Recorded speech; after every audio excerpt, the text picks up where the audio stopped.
الحمد للہ رب العالمین والصلاة والسلام علی سید الرسول وخاتم النبیین اعوذ باللہ السمیع العلیم من الشیطان الرجیم بسم اللہ الرحمن الرحیم۔ جی تمام احباب کیسے ہیں؟ امید ہے کہ آپ خیریت سے ہوں گے۔ اللہ تعالیٰ مجھے اور آپ کو اپنی حفظ و امان میں رکھے۔ الحمدللہ ہماری سورہ المائدہ جاری ہے اور سورہ مائدہ کی تقریباً 18 آیات بما ترجمہ اور مختصر تفسیر ہم پڑھ چکے ہیں۔ گزشتہ آیات سے اہل کتاب بنی اسرائیل کو واعظ و نصیحت جاری ہے۔ آگے دیکھتے ہیں کیا بیان ہو رہا ہے۔ یا اہل الکتاب قد جاءکم رسولنا یبین لکم علی فترۃ من الرسل ان تقولوا ما جاءنا من بشیر ولا نذیر فقد جاءکم بشیر ونذیر واللہ علی کل شیء قدیر۔ یا اہل الکتاب، اے اہل کتاب، قد جاءکم یقیناً تمہارے پاس آ چکا ہے، رسولنا ہمارا رسول، یبین لکم وہ کھول کر بیان کرتا ہے تمہارے لیے، علی فترۃ من الرسل رسولوں کے ایک وقفے کے بعد، ان تقولوا یہ کہ تم نہ کہو، ما جاءنا کہ نہیں آیا ہمارے پاس، من بشیر کوئی خوشخبری دینے والا، ولا نذیر اور نہ ہی کوئی ڈرانے والا، فقد جاءکم تو یقیناً تمہارے پاس آ چکا ہے، بشیر خوشخبری دینے والا، و نذیر اور ڈرانے والا، واللہ علی کل شیء قدیر اور اللہ تعالیٰ ہر چیز پر پوری قدرت رکھنے والا ہے۔ اس آیت میں اللہ تعالیٰ نے اہل کتاب یہودیوں اور عیسائیوں کو اس بات کی دعوت دی کہ تمہارے درمیان ہمارا رسول آ چکا ہے، اور ایک لمبے عرصے کے بعد، رسولوں کے ایک بڑے وقفے کے بعد یہ ہمارا پیغمبر تمہارے پاس آیا۔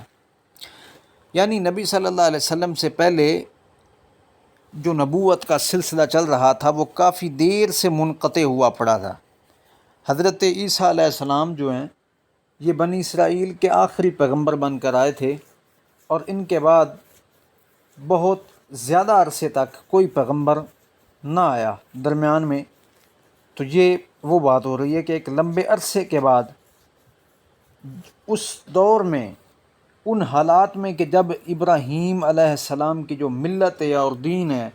اور بنی اسرائیل کے پیغمبر جو دین چھوڑ کر گئے تھے وہ بھی تغیر و تبدل کا شکار ہو چکا تھا، اور اس میں تحریفات ہو چکی تھیں۔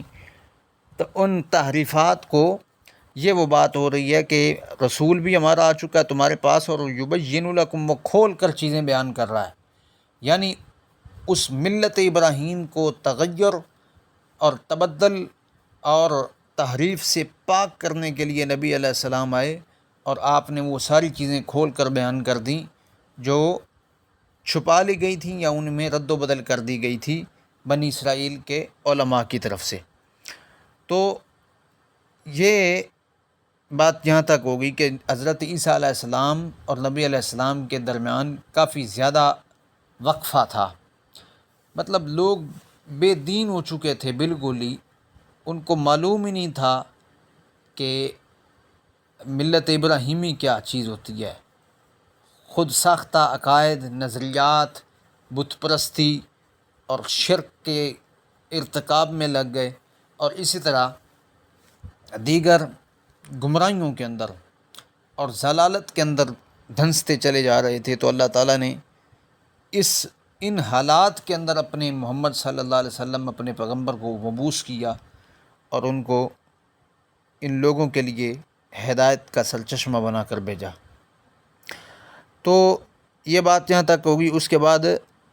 آگے اللہ تعالیٰ نے یہ بیان کیا کہ یہ اس لیے ہم نے کیا ہے رسول ان حالات میں جب تم پھر چکے تھے اپنی اصل دین سے بھی، تو کیونکہ رسول تو کافی دیر سے آیا نہیں تھا درمیان میں، ہم نے اس لیے بھیجا کہ تمہارے اوپر حجت قائم ہو جائے، اور تم یہ نہ کہہ سکو کہ ہمارے پاس تو کوئی خوشخبری دینے والا آیا ہی نہیں تھا۔ یعنی تم نے رسولوں، تمہاری یہ جو خواہش تھی کہ ہم بھی رسولوں کے زمانے میں ہوتے تو ہم بھی تربیت کر لیتے اپنی، ہماری بھی اچھی طرح تربیت ہو جاتی اور ہم اچھے اعمال کر لیتے، ہم بھی ایمان لے آتے۔ تو یہ تمہاری خواہش پوری ہو چکی ہے اب، اور تمہارے دور کے اندر ہم نے اپنے رسول کو مبعوث کر دیا، یعنی محمد صلی اللہ علیہ وسلم کو، کہ تم یہ نہ کہہ سکو قیامت والے دن کہ ہمارے پاس تو کوئی ڈرانے والا آیا ہی نہیں تھا۔ بشیر ولا نذیر، نہ کوئی خوشخبری دینے والا آیا تھا اور نہ ہی کوئی ڈرانے والا آیا تھا۔ تو یہ بات یاد کر لیں، فقط جاءکم، اب آ چکا ہے تمہارے پاس یقیناً بشیر بھی اور نذیر بھی، واللہ علی کل شیء قدیر، اور اللہ تعالیٰ ہر چیز پر قادر ہے۔ اگر مان جاؤ گے تو تب بھی اچھی بات ہے، ایمان لے آؤ اس پیغمبر پر، اور اگر نہیں مانو گے تو پھر اللہ تعالیٰ ہر چیز پر قادر ہے، اللہ تمہیں تباہ و برباد کر دے گا اور تمہاری جگہ پر ایک نئی مخلوق لے آئے گا جو اس پیغمبر کی بات مانیں گے بھی اور اس کا ساتھ بھی دیں گے۔ یہ ہے اللہ کے قادر ہونے کا یہاں پہ تفسیر۔ آگے، وَإِذْ قَالَ موسیٰ، اور جب کہا موسیٰ علیہ السلام نے، لِقَوْمِهِ، اپنی قوم سے، یا قوم، یا میری قوم، اذکروا نعمت اللہ،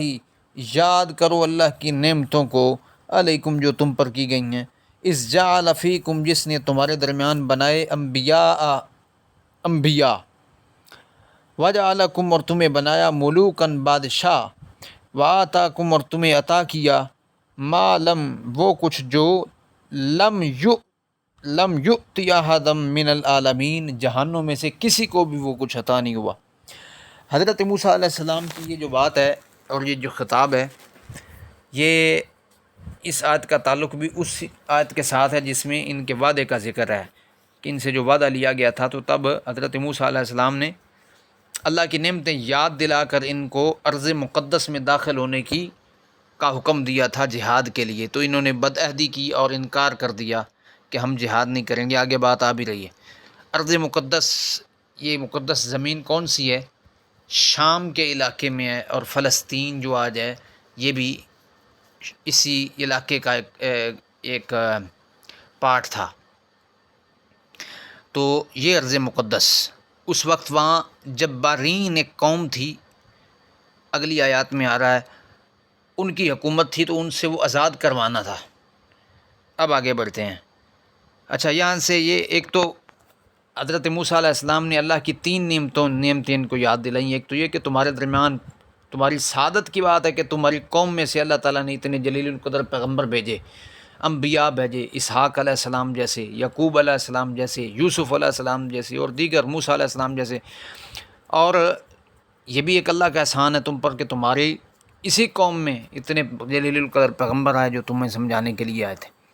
اور پھر تمہیں اللہ تعالیٰ نے بادشاہ بھی بنایا۔ بادشاہ اللہ نے کیسے بنایا؟ فرعون سے ان کو آزادی دے دی اور ان کو اپنی حکومت اللہ تعالیٰ نے قائم کروا دی۔ گویا معلوم ہوا کہ آزاد قوم کا ہر فرد بادشاہ ہوتا ہے، اور جو غلام قوم ہوتی ہے اس کا ہر فرد غلام ہوتا ہے۔ اللہ نے بادشاہی بھی تمہیں عطا کی اور تمہیں وہ کچھ دیا جو جہانوں میں سے کسی کو نہیں دیا۔ اس سے مراد یہ وہ نعمتیں ہیں جو ان کے اوپر اللہ کی احسانات اور انعامات کی صورت میں آتی رہیں، جیسے بادلوں کا سایہ کرنا، سمندر کا پھٹ جانا اور راستے دینا، اور اسی طرح من و سلوہ کا نازل ہونا، چشموں سے پانی کا نکلنا۔ تو یہ وہ نعمتیں تھیں یا وہ احسانات اللہ کے تھے جو جہانوں میں کسی کو بھی نصیب نہیں ہوئے، تو اس قوم کو ہوئے تھے۔ حضرت موسیٰ نے یہ یاد دلا کر صرف جہاد کا حکم دیا، لیکن انہوں نے پھر بدبختوں نے انکار کر دیا۔ آگے، یا قوم ادخلوا، اے میری قوم، ادخلوا، داخل ہو جاؤ، کہاں؟ الارض المقدسہ، ارض مقدس میں۔ یہ وہی مقدس سرزمین جو میں نے عرض کیا کہ شام کے علاقے میں اس وقت تھی، اور فلسطین بھی اسی کا حصہ ہے۔ التی کتب اللہ، جو اللہ تعالیٰ نے لکھ دیا تمہارے لیے، لکم، ولا ترتدوا، اور نہ تم پھرو، علی ادبارکم، اپنی پیٹھوں کے بر، یعنی تم پھر نہ جاؤ کہیں، اگر ایسا کرو گے تو پھر فتنقلبوا خاسرین، تو تم لوٹو گے خسارہ اٹھانے والے بن کر۔ یہ حضرت موسیٰ علیہ السلام نے ان کو کہا کہ آپ ارض مقدس میں، یہ اس وقت چونکہ ایک غیر قوم تھی، ان کے قبضے میں تھا، لیکن تھا یہ بنی اسرائیل کا۔ مفسرین کے مطابق یہ بنی اسرائیل قوم جو مصر گئی تھی، یہ یہاں سے گئی تھی، ان کی آبائی میراث اللہ تعالیٰ نے یہ جو الفاظ فرمائے ہیں کہ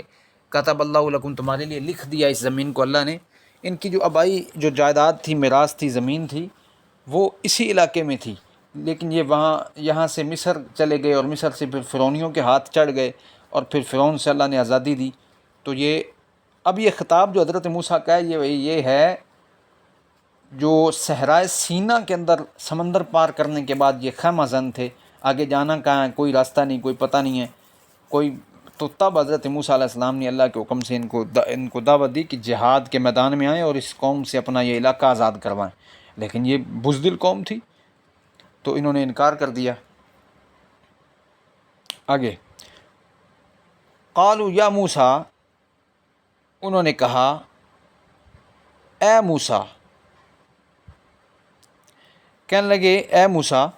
ان فیہا، بے شک اس میں قومن جبارین، ایک زبردست قسم کی قوم ہے اس علاقے میں جہاں آپ ہمیں دعوت دے رہے ہیں داخل ہونے کی، تو وَإِنَّا لَن نَدْخُلَهَا، ہم ہرگز نہیں اس میں داخل ہوں گے، حتیٰ یہاں تک کہ یخرجوا، وہ نکل جائیں، منہا، اس سے، وہ قوم اس سے نکل جائے، اس علاقے سے۔ فَإِن يَخْرُجُوا، پھر اگر وہ نکل جائیں، منہا، یہاں سے، تو فَإِنَّا دَاخِلُونَ، تو پھر ہم ضرور داخل ہوں گے۔ یعنی یہ ان کا انداز دیکھیں کہ انہوں نے کس طرح پیغمبر کی بات کو جھٹلایا کہ وہ قوم جو ہے، ظاہر سی بات ہے علاقہ فتح کرنے کے لیے جہاد کا جو عمل ہے وہ ہونا چاہیے، تلوار کے زور پر ہوگا اور اپنی دشمن کے ساتھ ٹکرانا پڑے گا، لڑنا پڑے گا، تو پھر جا کے اللہ تعالیٰ بھی غلبہ عطا کریں گے نا۔ یہ ان کا خیال تھا کہ نہیں وہ وہاں پہ تو بہت زبردست قوم ہے، ہم تو نہیں ان کا مقابلہ کر سکیں گے، ایمان کی کمزوری کی ان کی علامت تھی، تو انہوں نے بزدلی کا مظاہرہ کرتے ہوئے جو ہے وہ نہ داخل ہوئے، اور کہنے لگے کہ اگر وہ خود بخود نکلتے ہیں وہاں سے، یعنی اس قوم جو جبارین ہے وہ خود بخود ہمارے لیے علاقہ چھوڑ کر صاف کر دیں تو پھر ہم جائیں گے۔ لو جی، یہ ان کی بات چیک کریں، آج کے مسلمان کا بھی یہی حال ہے، فلسطین میں بچے مر رہے ہیں، عورتیں ذبح ہو رہی ہیں، اور یہ یہاں پہ بیٹھ کر زبانی بیان پہ بیان دیے جا رہے ہیں۔ بس مائک کے سامنے بول لینا یہ آسان ہے، عملی قدم اٹھا کر وہاں جا کر کوئی امداد دینا اور